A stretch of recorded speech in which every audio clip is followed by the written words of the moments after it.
안녕하세요. 부자아빠 똑똑한 아빠의 붓똑TV입니다. 저는 회계와 세무 업무를 약 10년간 해온 현직 세무사로서 앞으로 제 분야에서 여러분들이 많이 궁금해하시는 다양한 내용들을 주제로 삼아 영상을 제작해 보려고 합니다. 일반적으로 회계나 세무라고 하면 복잡하고 어려운 것이라고들 많이 생각하시는데요. 많은 분들께서 제 영상을 통해 조금이라도 회계와 세무에 친숙해지면 참 좋겠습니다. A는 본인의 사업을 시작하기 위해 사무실로 사용할 건물을 구입하고자 합니다.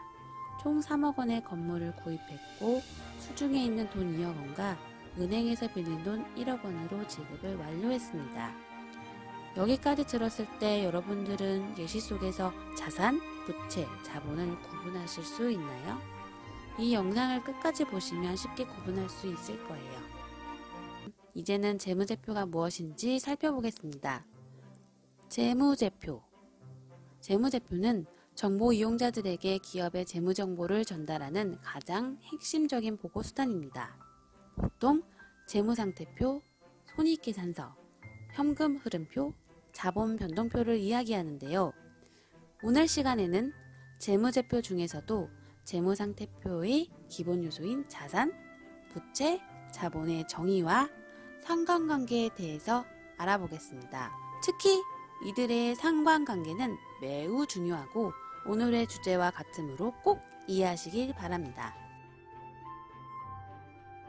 자산은 미래의 경제적 효익을 창출할 것으로 기대되는 자원으로 쉽게 말해서 미래의 현금을 가져다주는 잠재력이 있습니다. 예를 들어 현금, 동산, 부동산이 있습니다. 부채는 과거의 거래나 사건의 결과로 기업이 부담하고 있는 자원의 유출 또는 사용이 예상되는 의무로 쉽게 말해서 미래의 현금이 유출되는 잠재력이 있습니다. 다른 말로 타인 자본이라고도 합니다. 자본은 자산과 부채와는 조금 다른 개념으로 여기에서는 그냥 자산에서 부채를 뺀 나머지로 보시면 됩니다. 즉, 자산을 소유하는 데 있어서 부채를 제외한 본래 본인 소유의 지분으로 생각하시면 됩니다.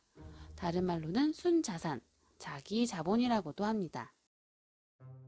그럼 계속해서 그들의 상관관계를 살펴봅니다. 결론부터 이야기하자면 자산은 부채 더하기 자본입니다. 제가 처음에 들었던 예시에서 A가 구입했던 3억 원의 건물은 A가 건물을 직접 사용함에 따라 그 효익이 창출되며 나중에 직접 사용하지 않더라도 임대나 매도를 통해서 현금의 유입을 가져오므로 이는 곧 자산입니다. 은행에서 빌린 1억 원은 미래에 갚아야 할 의무가 있는 것으로 현금의 유출을 가져오는 즉 부채에 해당합니다. 마지막으로 수중에 있던 2억 원은 본래 본인 소유의 지분이므로 자본이고 순자산이며 자기 자본입니다. 정리하자면 3억 원의 자산은 은행에서 빌린 1억 원의 부채와 본인 본래 소유인 2억 원의 자본을 합친 것으로 구성된 것입니다. 이러한 자산, 부채, 자본으로 이루어진 재무제표로서 기업의 일정 시점의 재무 상황을 정보 이용자들이 알 수 있도록 나타낸 것을 재무상태표라고 합니다. 얼마 전까진 대차대조표라고도 했습니다. 매출이 높은 기업이 좋은 회사다라고 단정 지을 수 없는 이유는 그 회사의 재무상태표를 살펴보았을 때 자산, 부채, 자본의 구성에 따라서 좋은 회사도 될 수 있고 아닐 수도 있기 때문일 것입니다. 그럼 한 단계 더 나아가 볼까요?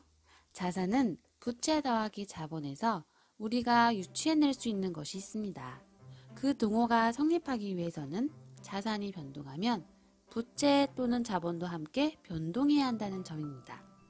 자산이 증가했을 때 부채나 자본의 변동이 없다면 최소한의 다른 자산이 감소하면 등호를 성립시킬 수도 있습니다. 부채나 자본도 마찬가지입니다. 우리가 앞으로 회계를 좀 더 깊게 이해하기 위해서는 기본적으로 자산, 부채, 자본은 개념을 이해하고 각각에 해당하는 계정 과목에는 어떤 것들이 있는지 또한 그것들은 어떤 상관관계를 통해 움직이는지 반드시 알아야 합니다. 자산, 부채, 자본의 각 계정 과목은 다음에 자세히 알아보도록 하고 오늘은 그것들의 정의와 상관관계에 대해서 공부해 보았습니다. 확실히 여러분들 것으로 만들기 위해 두 가지 예시를 들고자 합니다. 여러분들은 예시 속에서 자산, 부채, 자본은 무엇이고 그것들은 어떤 변화를 통해 등호를 성립시켰는지 생각해 보시기 바랍니다. B는 컴퓨터를 파는 매장에서 노트북을 사고 200원의 카드 결제를 했다. B의 입장에서 생각해 볼까요? 200원의 노트북 자산이 증가했습니다. 가까운 미래에 200원의 카드 대금을 갚아야 하므로 카드빚 200원의 부채가 증가했습니다. 200원의 자산과 부채의 증가가 동시에 발생했고 자본의 변동은 없으므로 등호가 성립합니다. 참 쉽죠? 다들 저와 같이 생각하셨나요? C는 자동차를 파는 매장에서 보유했던 구형 자동차를 100원에 팔고 은행에서 100원을 빌려서 총 200원의 신형 자동차를 구입했다. 200원의 신형 자동차 자산이 증가했습니다. 100원의 구형 자동차 자산이 감소했습니다. 은행에서 빌린 100원의 부채가 증가했습니다. 총 100원의 자동차 자산이 증가, 100원의 은행 부채가 증가하고 이 역시 자본의 변동은 없으므로 등호가 성립합니다. 어떠셨나요?